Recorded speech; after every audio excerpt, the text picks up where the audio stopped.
Naquele mesmo dia, o primeiro da semana, 2 dos discípulos de Jesus ia para um povoado chamado Emaús, distante 11 quilômetros de Jerusalém. Conversavam sobre todas as coisas que tinham acontecido.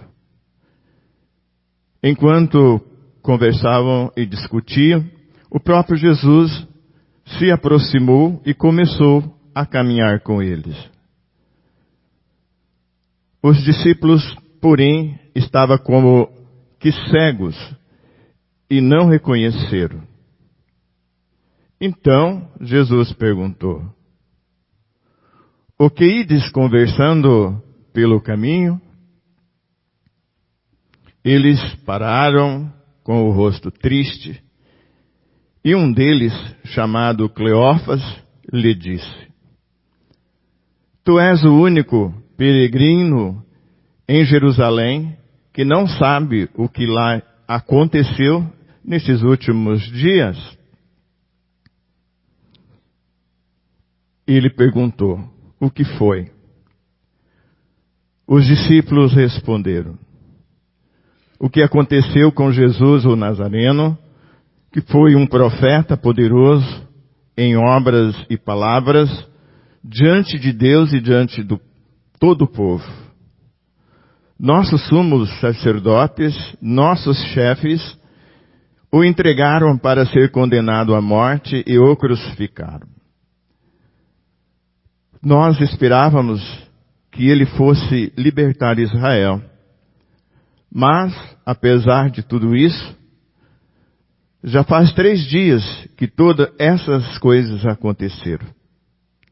É verdade que algumas mulheres do nosso grupo nos deram um susto.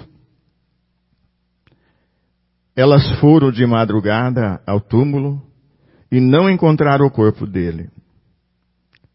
Então voltaram, dizendo que tinha visto anjos e que estes afirmaram que Jesus está vivo.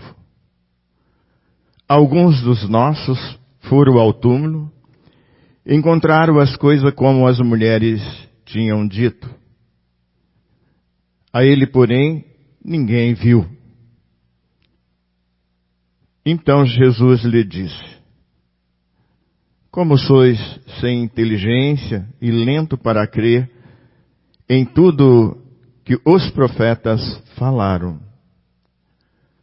Será que o Cristo não devia sofrer tudo isso para entrar na sua glória?" E começando por Moisés e passando pelos profetas, explicava aos discípulos todas as passagens da Escritura que falavam a respeito dele. Quando chegaram perto do povoado para onde iam, Jesus fez de conta que ia mais adiante. Eles, porém, insistiam com Jesus, dizendo: "Fica conosco, pois já é tarde e a noite vem chegando." Jesus entrou para ficar com eles. Quando se sentou à mesa com eles, tomou o pão, abençoou-o, partiu-o e lhes distribuía. Nossos olhos dos discípulos se abriram e eles reconheceram Jesus. Jesus, porém, desapareceu da frente deles. Então, um disse ao outro: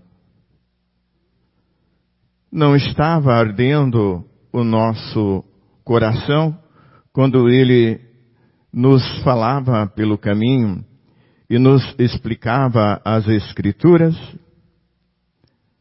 Naquela mesma hora, eles se levantaram e voltaram para Jerusalém, onde encontraram os 11 reunidos com os outros.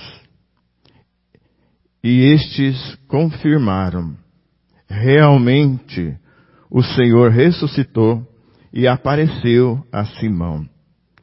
Então, Os dois contaram o que tinha acontecido no caminho e como tinha acontecido Jesus ao partir o pão.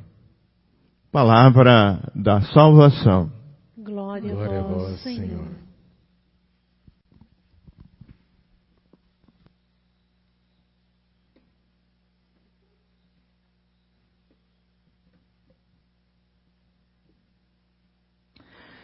Irmãos e irmãs, a decepção é um lugar de libertação, encontro e recomeço. Os discípulos hoje no Evangelho são dois decepcionados, né? Esperávamos que Jesus fosse, tivesse feito. E eles esperavam tanto, mas tanto. Eles eram tão apegados em algumas ideias a respeito do Messias, do Cristo, que quando saiu tudo diferente do que estava sonhado e planejado, eles não conseguem mais entender nada, né? Não reconhecem que é Jesus que está andando com eles. Jesus diz que eles são lerdos de inteligência, lentos de inteligência, que é um jeito muito educado de chamar alguém de burro, né? Se alguém disser para você, nossa, como você é lento para entender, a pessoa te chamou do quê? De burro. Mas de onde é que vem essa burrice? Era um discípulo de Jesus, esse Cleofas aqui, junto com outro discípulo que fica sem nome, justamente para sermos cada um de nós. De onde é que vem essa nossa dificuldade de entender? Por que tem gente que há anos o psicólogo tenta mudar uma chave na cabeça dele e não muda? Por que tem gente que já está no quarto, quinto padre diretor espiritual, já pulou para freira, não vai para frente? Por que não vai para frente? Porque é burra. Não rasga dinheiro. Não é? Rasga dinheiro? Não rasga dinheiro, tirou carteira de motorista.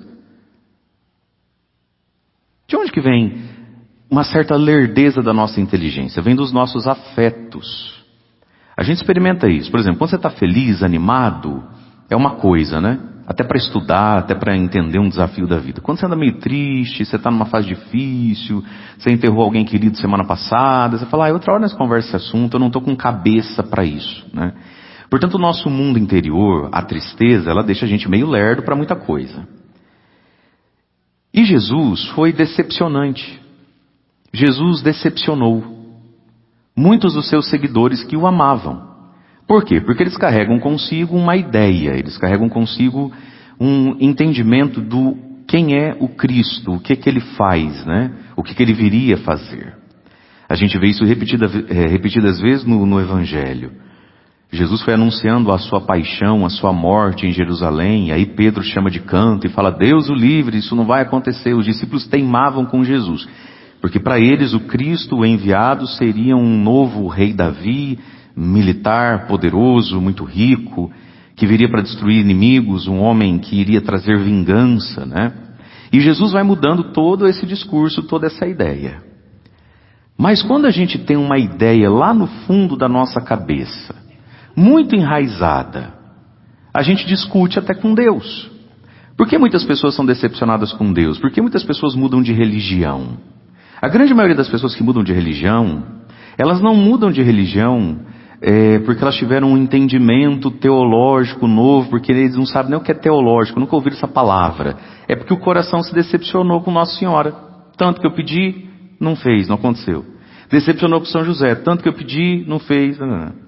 A pessoa ela não faz um estudo, ela começa a desacreditar da Eucaristia. Não, ela ficou frustrada com o padre. Aí o coração dói, a cabeça emburrece. Diga comigo, quando o coração dói, é perigoso a cabeça emburrecer. É verdade que muitas pessoas só abriram a cabeça porque o coração doeu. O sofrimento também traz para Deus, né? A gente fica mais humilde. Mas isso já pressupõe alguma humildade. A pessoa, quando ela não é humilde, a dor, o coração machucado, não abre a inteligência. Pelo contrário, embota de vez. Então a gente conhece quantos magoadinhos? Tem dentro da nossa família, não tem? Os magoadinhos. De repente ele não vem mais à missa, de repente ele não sei o quê, de repente... E estão longe de ser, porque nunca nem perto foram, estão longe de ser um filósofo, um teólogo, um antropólogo da existência humana. Fala problema, dificuldade. Acredita que se tomar leite e comer manga faz mal, até hoje, está nessa. Mas o coração de uma pessoa que não é humilde, quando é frustrado, a inteligência emburrece. Aí é esses magoados que a gente conhece por aí, que a gente tem que respeitar a história, magoou, mas esse embotamento, a pessoa fica lenta. Como sois lentos para entender as escrituras, para entender o que eu já falei, como sois lentos para reorganizar a vida. A nossa inteligência, meus irmãos, nos foi dada para organizar a vida e organizar a fé. Se o cérebro não fosse importante, Deus não tinha colocado dentro da nossa cabeça. Então ele tem um papel a cumprir no dia a dia da vida. Eu preciso organizar a minha vida, as minhas alegrias, as minhas tristezas, continuar andando para frente. Eu preciso organizar as pecinhas da existência à luz da fé, e a inteligência tem papel nisso. Não tivesse papel nisso, Deus não tinha colocado um cérebro na minha cabeça. Então o raciocínio, ele faz parte da fé. Mas o raciocínio está intimamente ligado à minha capacidade de lidar com a frustração e a decepção. E os discípulos estavam decepcionados. Veja, é a tarde do domingo de Páscoa. Vai acontecer uma coisa aqui no domingo de Páscoa. Jesus vai aparecer aos discípulos, vai soprar o Espírito Santo e Tomé não está com eles. Vai ser o evangelho do próximo domingo. Nesse mesmo dia, esses dois aqui, Cleofas e seu companheiro, alguns dizem que poderia ser a esposa dele, não importa, já estão voltando para Emaús. Já passaram no RH, já pediram as contas, já estão de malinha e cuia nas costas, voltando para casa. Não ficaram nem para confirmar as coisas. Umas mulheres lá apareceu dizendo que viu. Vamos embora. Por quê? Porque eles estão extremamente frustrados. Eles tinham um sonho, eles tinham uma pré-concepção das coisas, e é direito nosso pré-conceber a vida. Eu acho que vai ser legal, eu acho que vai ser bom, eu acho que vai dar errado, eu acho que vai dar certo. É direito seu pré-conceber as coisas. Eu também tenho pré-concebimentos. Eu acho que com 5, 6 anos termina essa igreja. Todo mundo tem o direito de pré-conceber a vida. A gente só não tem o direito, porque não é inteligente, se agarrar aos pré-concebimentos. Porque quando você se agarra a uma ideia, você pode ir para a depressão, para o pânico, eu quero tirar minha vida, para a descrença. Porque a vida nem sempre, e boa parte das vezes, não é do jeito que você pré-concebeu. E aí, meus irmãos, a decepção, se a gente tem alguma humildade dentro de nós, a decepção se torna, a primeira coisa, lugar de libertação. Os discípulos precisavam se libertar dessa ideia messiânica, desse messianismo que Jesus nunca pregou, nunca ofereceu. Não foi para isso que Jesus veio na terra. Se liberte disso. As nossas decepções têm um papel na nossa vida, que é nos libertar. Esses dias eu vi um trechinho de Instagram, de um psicólogo, um recorte assim de atendimento online, por live mesmo. A pessoa sabe que está sendo filmada e que aquilo vai ser recortado, né? Mas é meio que um atendimento gratuito ali. Está lá conversando com uma mulher. E o cara bem seco, assim, bem nos cascos, sabe? Mas ele falando com uma mulher. Então a mulher, história, muito sofrida, casamento muito difícil, o homem usa droga, o homem bebe, o homem trai, aí ele fica com 15 dias, ele fica bom, 6 meses ele fica ruim, ele consome todo o dinheiro dela, ele não paga as contas, é ela que trabalha, e quando ela acha que ele pegou o dinheiro para pagar as contas, ela vai ele fazer besteira de novo. Uma vida muito sofrida.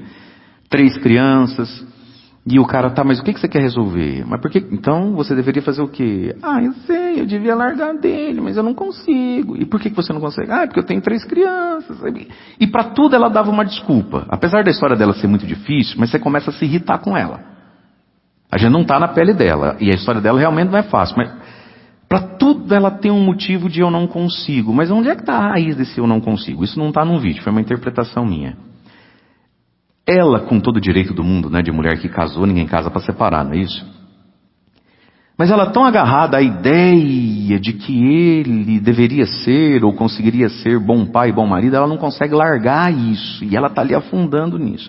Aí num dos comentários, uma pessoa colocou assim, ela não consegue cuidar sozinha dos filhos, ela não consegue cuidar de 3 crianças e arrumar um emprego, ela acha que não consegue educar sem um pai dentro de casa, e ela não faz nada. No comentário, né, a pessoa dizendo, 3 pontinhos assim, até o dia, querida, que ele vai acordar, enfiar o pé na tua bunda, arrumar outra, e aí sim, você vai conseguir tudo que você diz que não consegue.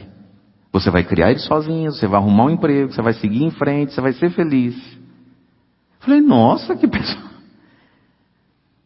Então, a pessoa está profundamente apegada. E veja, é direito de uma mulher quando casa, de um homem quando casa, é óbvio, né? Você pré-concebeu uma história. E não, eu não estou mandando ninguém largar do marido. Eu não escutei a sua história, cada caso é um caso. Mas preste atenção no que eu estou querendo dizer, use a sua inteligência. A pessoa ela se apega tanto que a vida vai ser assim, que Deus vai me dar assado. Que se não for assim, ela não se recupera nunca mais do golpe. Tem gente que nunca mais se recuperou do luto. Tem mulher que depois que ficou viúva, ela nunca mais foi a mesma. Tem filho que depois que o pai largou a mãe, ele nunca mais foi o mesmo. A gente precisa se recuperar das nossas decepções. Não foi do jeito que você queria, não foi do jeito que você esperava. Então, primeira coisa, a decepção é um lugar de libertação. Diga comigo, libertação. E às vezes, meus irmãos, nós estávamos apegados num preconcebimento que não era bom não, era infantil, era mesquinho, era tacanho. Umas imagens de Deus que não correspondem. Ué, não está lá esse povo até hoje, lá, jogando bomba um no outro. Com a ajuda agora dos outros também, lá, do Trump. Mas esse povo vive em guerra até hoje. Porque ou o Cristo é alguém que é assim, assim, assado, ou a gente não aceita que seja de outro jeito. E eles estão lá esperando o Messias que já veio faz 2000 anos. Não vai vir Messias nenhum aí. Porque o Messias já veio, só que ele é diferente do que vocês entenderam. E ele é uma novidade. Mas a pessoa, quando ela é amarrada num sonho, amarrada numa coisa, não tem quem liberta ela daquilo. E Deus permite decepções para nos libertar da nossa infantilidade, dos nossos apegos, das nossas vaidades, para ampliar os nossos horizontes. Nós não sabemos tudo da vida. Então a decepção é lugar de libertação. Eles precisam ser libertos daquela ideia. Vai pensando aí quais ideias você tem que ser liberto.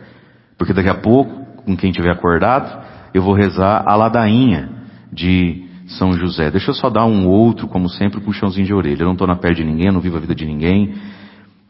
Mas se você gosta mesmo da missa da manhã, comece a ir dormir mais cedo, para fazer valer a pena e valorizar esse momento. A nossa missa começa na noite anterior para quem é de missa diária e missa cedo. Certo? E uma das maiores penitências da vida não é chocolate, não é café, não é Coca-Cola. É dormir cedo. Dormir cedo é a maior penitência da vida. Por quê? Explico. Dormir cedo tem a ver com a morte. E tem a ver com desapego. Por que é que não dormimos cedo? Você não foi dormir ontem 1 hora antes, por quê? O que você estava fazendo de útil, Papa Leão? Hein, Donald Trump? O que você estava decidindo a respeito da humanidade? Você não estava fazendo nada, você não consegue se desapegar da curiosidade. A gente precisa ver mais uma coisinha, precisa não sei o quê. Chega, deu, é hora de morrer, ou hora de dormir. Dizem alguns psicólogos da infância, aquelas coisas que criança, quando elas ficam muito chorando quando estão com sono, né? Por quê? Porque na cabecinha delas, falta, né? O cérebro está desenvolvendo, o que eles entendem que é aquela coisa de começar a cair é o quê? Dá desespero, porque eles vão morrer. Por isso que eles lutam, choram, esperneia quando estão com sono, porque vai que eu morro. Fala para quem está ao seu lado, você não é mais um bebê, tá velha, tá velho. Já está tão velho que já está quase igual ao bebê daqui um dia, fralda e sem dente, mas vamos lá, né? Fecha parênteses. Queridos, a decepção é lugar primeiro de libertação. Segunda coisa, na decepção a gente pode de fato encontrar. Só teve um jeito daqueles dois mudarem de ideia e de cabeça. De encontrarem Jesus ressuscitado e encontrarem um outro entendimento desse tal do Cristo do Messias. Quando Jesus começa a caminhar com eles, né?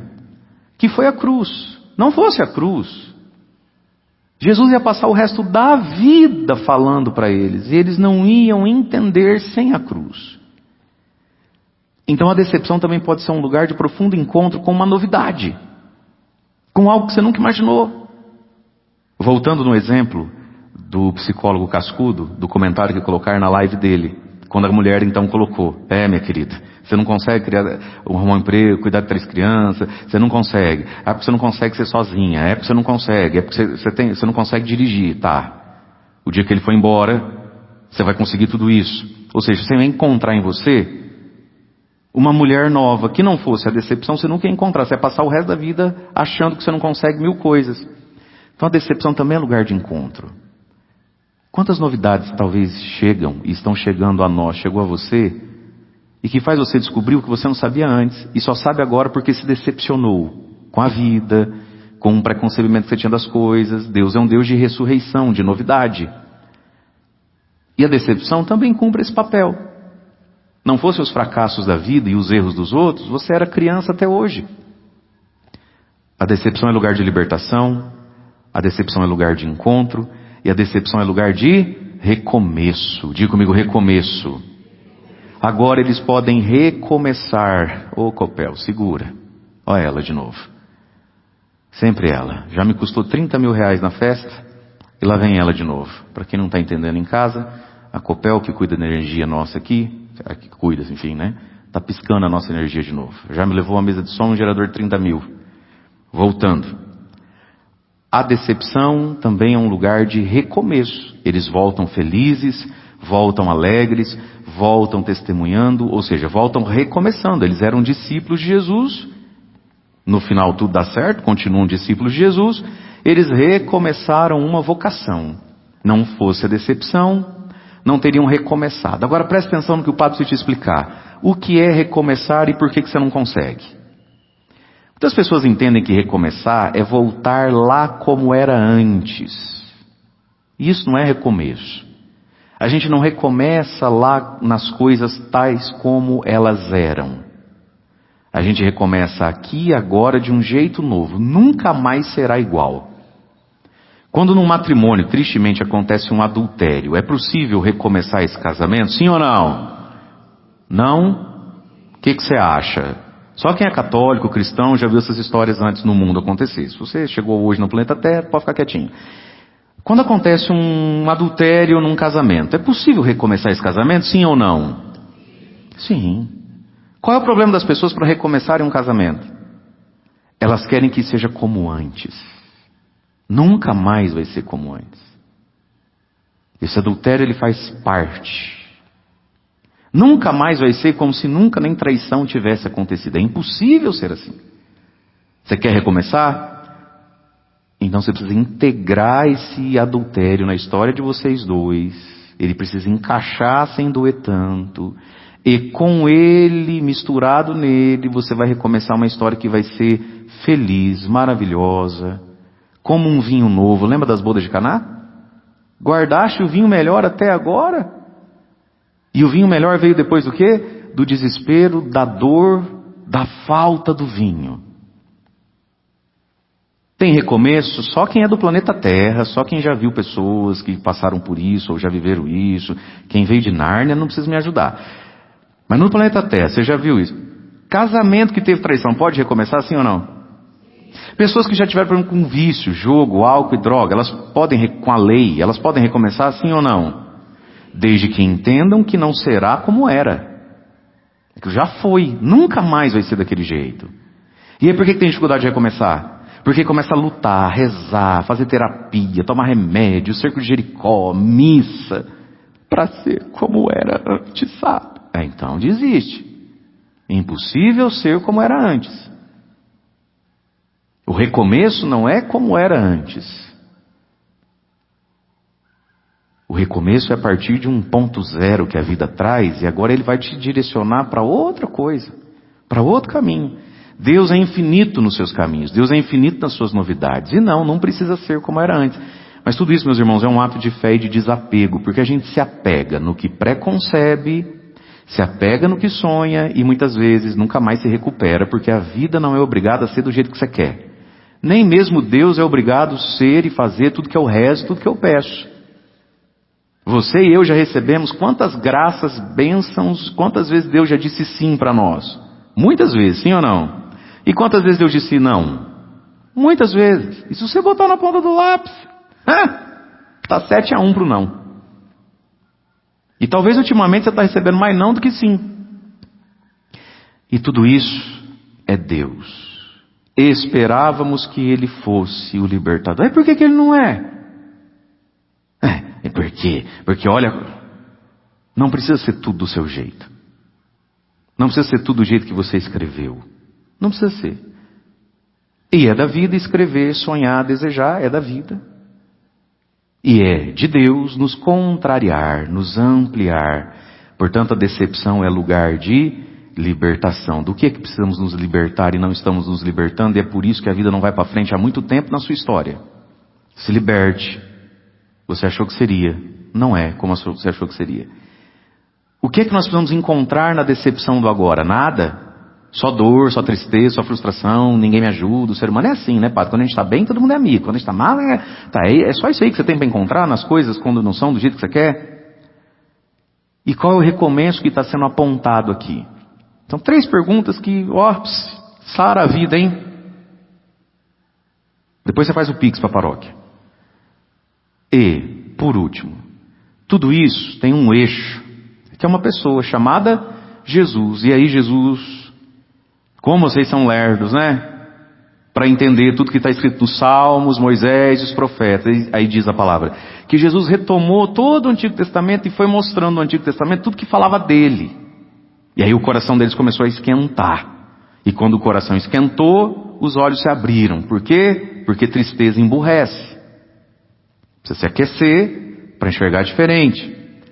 E aí nós entendemos, meus irmãos, que a gente não lê a Bíblia para entender Jesus.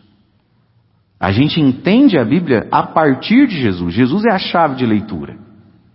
É Jesus que dá sentido a tudo que você lê no Antigo Testamento.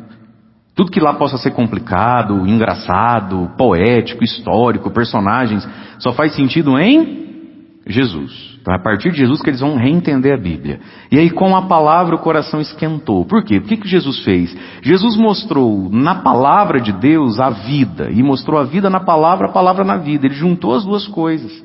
E quando a gente tem essa capacidade que vem do Espírito Santo e do estudo, vem de onde? Do Espírito Santo e do... Não vem só do Espírito Santo, não. Como também não vem só do estudo. Vem das duas coisas. Das duas coisas.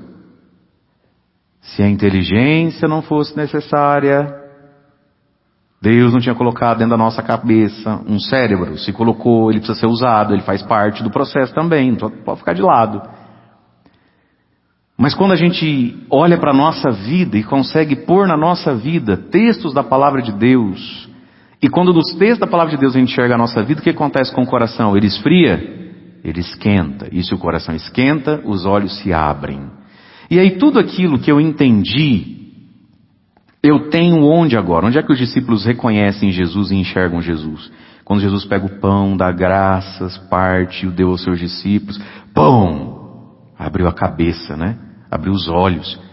Não nos ardia o coração e o reconheceram no partir do pão. É isso que eles voltam correndo, alegres agora, para testemunhar e vão contar tudo que tinha acontecido no caminho e como tinham reconhecido Jesus ao partir do pão. Portanto, meus irmãos, tudo que a gente sabe de Jesus, de Deus, a gente traz para dentro de nós, comungando na Eucaristia. Hoje você vai comungar. O que você vai comungar hoje? Você vai comungar o corpo, sangue, alma, divindade de Jesus. É sempre isso a missa. Mas ao mesmo tempo que ela é sempre isso, ela é sempre nova porque hoje no corpo, sangue, alma e divindade de Jesus da Eucaristia, eu também comungo o quê? O Cristo que anda do meu lado, o Cristo que decepciona as minhas fantasias, mas me liberta, o Cristo que está na palavra, o Cristo que tolera a minha falta de inteligência, me explica de novo, é isso que eu comungo hoje. Então, a palavra de Deus é como que o tempero, é como que o molho da Eucaristia de cada dia.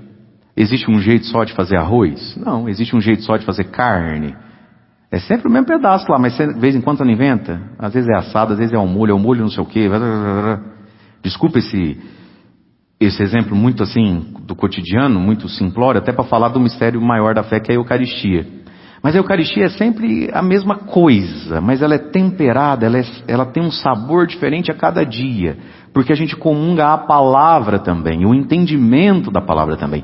E isso, meus irmãos, liberta a nossa vida, isso amplia o nosso coração. Bate no teu peito e fala: Espírito Santo, ativa o meu coração, cura a minha desilusão.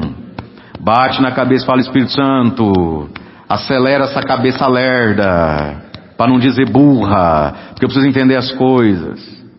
E aí, meus irmãos, quando a gente tem olhos abertos e coração aquecido pelo Senhor, quando a gente é capaz de se libertar encontrar e recomeçar a vida a partir de Jesus, num momento de muito sofrimento ou dor, a gente fica poderoso, a gente fica mais forte do que imagina. O Salmo de hoje diz: exulta o coração dos que buscam a Deus. Você vai ter uma exultação quando cicatrizar essa decepção que você não tinha antes. Você vai ser mais forte depois do que antes. Amém? E aí nós vemos a primeira leitura. Pedro também ficou decepcionadíssimo, né? Pedro também foi no túmulo, olhou, viu vazio, aí as mulheres contam, ele ainda não acredita. Pedro também ficou lerdo de tanta tristeza. Mas depois de tudo isso resolvido, nós vemos Pedro aqui na porta do templo, curando um paralítico, né? São Pedro era pobre, e aí o paralítico pede uma esmola. Veja, o paralítico também tinha um preconcebimento. O que eu posso esperar da vida e de alguém que vem nesse tempo? No máximo uma esmola, vou pedir uma esmola, né? E Pedro falou assim: amigo, ouro e prata eu não tenho, hoje você não vai levar uma esmola. Agora nós vamos nos colocar na imagem, no lugar do paralítico que está à porta do templo, todos os dias pedindo esmola. Ele é fedido, ele é cheio de ferida, ele passa fome, ele é excluído, as pessoas olham para ele como um marginalizado, um desgraçado, um castigado por Deus. A vida desse homem não é nada boa. O único consolo que ele tem na vida é de vez em quando alguém dá uma moeda para ele. Aí ele passa o São Pedro. Ele fala assim para Pedro, né, para Pedro e João: você não podia dar uma esmola, moço? Aí o Pedro e João falam assim: rapaz, ouro e prata, não estou sem moeda. Eu acho que nesse segundo, o coração desse aleijado falou: não é para acabar também, bicho. Tem hora que nem Deus ajuda. A gente já está lascado e o cara não tem uma moeda para me dar. Que não tem moeda o quê? Esse povo só resta, mas de ajudar não ajuda. Nossa, na hora que por dentro ele foi borbulhando de raiva. Mas Pedro quebrou o preconcebimento dele. Mas o que eu tenho eu te dou. E o aleijado pensou: o que você possa ter que me ajude na situação que eu estou se não é o dinheiro, não é a moeda, né? Pois é, meus irmãos. Deus tem reservado coisas para nós que a gente nem imagina. Ouro e prata, as moedas, eu não tenho, amigo. Mas o que eu tenho eu te dou. Você quer ver? Em nome de Jesus, o Nazareno, ressuscitado. Levanta. Vem cá comigo. Fica de pé. Ah, tá. O bonito agora querendo me dar duas pernas. Ó, meu filho, você não tem moeda, passa logo, não me atrapalha pedir minhas moedas.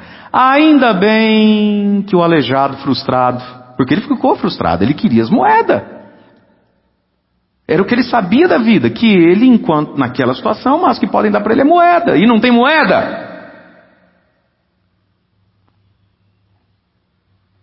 Mas na decepção do aleijado tem uma novidade: eu não tenho moeda.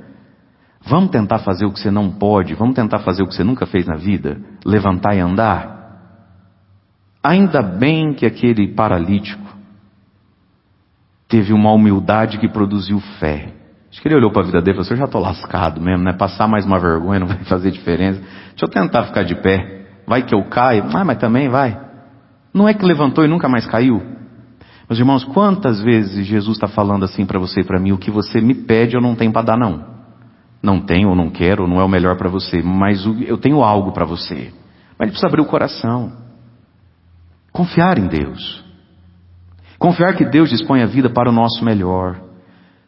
Confiar que Deus é Senhor das cruzes, de tudo a nossa vida. Se desamarrar. Você não nasceu para ser triste desse jeito, lerdo desse jeito. Você não nasceu para sofrer esse tanto. Você não nasceu para dar o trabalho que você tem dado para os outros. Será que você veio ao mundo para dar o trabalho que você dá para os outros?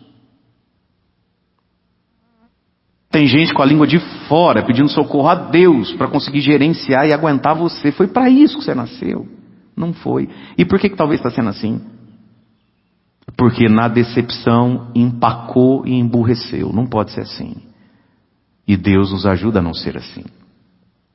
E a respeito de frustrações e novidades, nós temos um grande mestre chamado São José.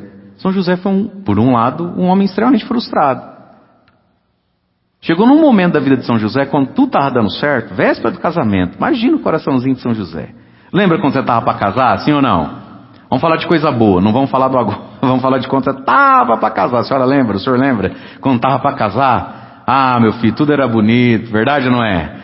Tudo era obra de Deus, até esses mosquitos aqui. Nada, porque você estava para cá, para casar. É o ponto alto da vida, né? Aquela véspera, aquele mês. Você fala, tudo é perfeito, tudo é bonito, não é assim? Lembra? São José estava para casar e Deus o frustrou. Foi o diabo, não.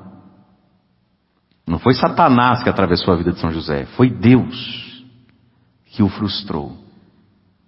E libertou ele do que ele tanto queria. E talvez houvesse ali alguma coisa que pudesse ser um pouco mais purificada. Foi naquela frustração que São José encontrou-se a si mesmo. José, filho de Davi, não estou entendendo você tão medroso. Você não é medroso assim. Coragem ele descobriu nele, encontrou nele um homem que nem ele sabia que existia dentro dele. E ele teve um recomeço de vida. Com novas histórias, com tantas coisas, e Deus estava ali.